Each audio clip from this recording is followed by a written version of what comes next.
Hallelujah, praise the Lord. सबको जय मसीह की। मैं आपको वो नदी के बारे में बता रहा हूँ जिसका नाम परात है। Hallelujah, praise the Lord. भाई बहनों, ये बहुत ही बड़ा चर्चा का विषय बना हुआ है। यूएसए इंग्लिश चैनल पर, आप न्यूज़ चैनल पर, जितने भी इंग्लिश न्यूज़ चैनल हैं उन पर ये चर्चा का विषय बना हुआ है कि ये नदी सूख गई है। और इसके बारे में मैंने एक और वीडियो बनाया है कि इसके सूखने से चर्चा क्यों कर रहे हैं इस नदी के बारे में। तो इसके बारे में पहले से वीडियो बनाया हुआ, क्योंकि ये नदी बाइबल की भविष्यवाणी से जुड़ी हुई है और आज इसका पानी सूख गया है और ये भविष्यवाणी पूरी हो चुकी है। तो आप हमारे चैनल के, आप डिस्क्रिप्शन में जाएंगे प्लेलिस्ट में तो ये वीडियो मिल जाएगा। लेकिन आप आज इस वीडियो को देखेंगे Euphrates river in the Bible, मतलब ये फरात नदी जो बाइबल में है, ये कहाँ कहाँ पर इसका जिक्र है, इसको हम देखेंगे। Hallelujah, praise the lord. प्रभु आपको आशीष दे। हम उत्पत्ति 15 अध्याय उसका 18 पद निकालेंगे, उसमें ये जिक्र यहाँ पर दिया गया है। इसी दिन यहोवा ने अब्राहम के साथ यह वाचा बांधी कि मिस्र के महानद से लेकर परात नामक बड़े नद तक जितना देश है, अर्थात केनियों, कनाजियों, कदोनियों, कदमोनियों, हित्तियों, परिज्जियों, रपाइयों, एमोरियों, कनानियों, गिरगाशियों और यबूसियों का देश मैंने तेरे वंश को दिया है। Hallelujah, praise the Lord. और फिर हम इधर देखेंगे यिर्मयाह 13 अध्याय 5 पद।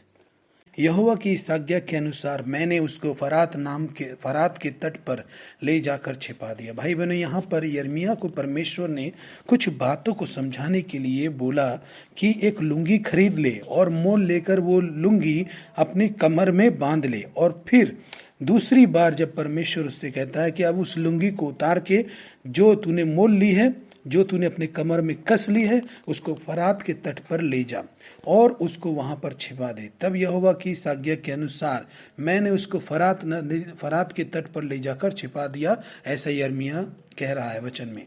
बहुत दिनों के बाद फिर जब ऐसा हुआ कि उसने छिपा दिया, तो फिर से परमेश्वर कहता है कि अब उस लुंगी को निकाल।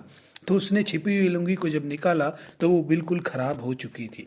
इसी तरह परमेश्वर ने कहा कि इसी तरह मैंने इज़राइल के सारे घराने और यहूदा के सारे घराने को अपने कमर में कस लिया था, बांध लिया था कि वे मेरी प्रजा बने रहे। लेकिन उन्होंने मेरे नाम की महिमा और शोभा का कारण वो नहीं बने और उन्होंने मेरी बात नहीं मानी।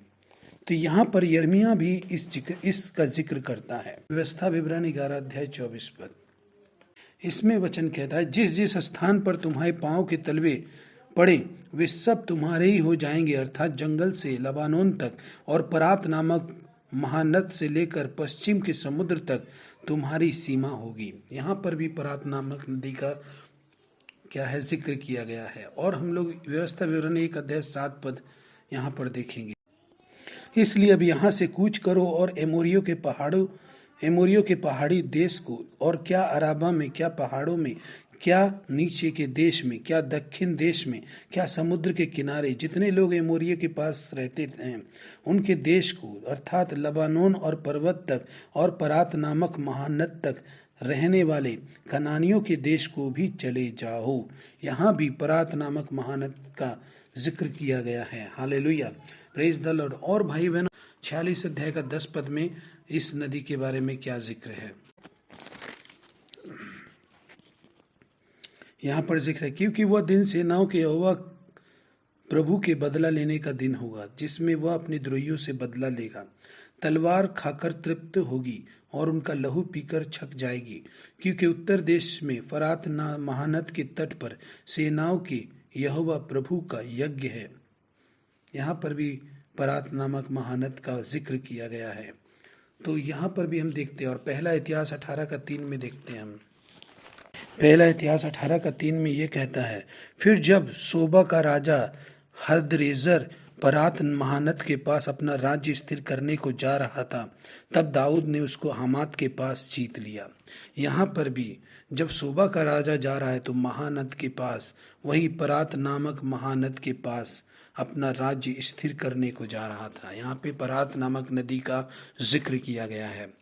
और हम पढ़ेंगे यिर्मयाह की पुस्तक 4:13 का 4 में, जहाँ पर लुंगी का जिक्र है, वहाँ हमने पहले ही पढ़ लिया है। और यिर्मयाह 51 का 63 पढ़ेंगे, उसमें भी यही जिक्र किया गया है फरात नामक नदी का। जब तू इस पुस्तक को पढ़ चुके तब इसे एक पत्थर के संग बांधकर फरात महानद के बीच में फेंक देना। यहाँ पर भी फरात नामक नदी का जिक्र दिया गया है। दूसरा पहला इतिहास 5:9 में हम देखेंगे। पूर्व की ओर वह उस जंगल की सीमा तक रहा जो फरात महानद तक पहुंचता है, क्योंकि उनके पशु गिलाद देश में बढ़ गए थे। यहाँ पर भी फरात नामक नदी का जिक्र किया गया है। के बाद जब योशिया भवन को तैयार कर चुका तब मिस्र के राजा नको ने फरात के पास के कर्कमीश नगर से लड़ने को चढ़ाई की और योशिया उसका सामना करने को गया।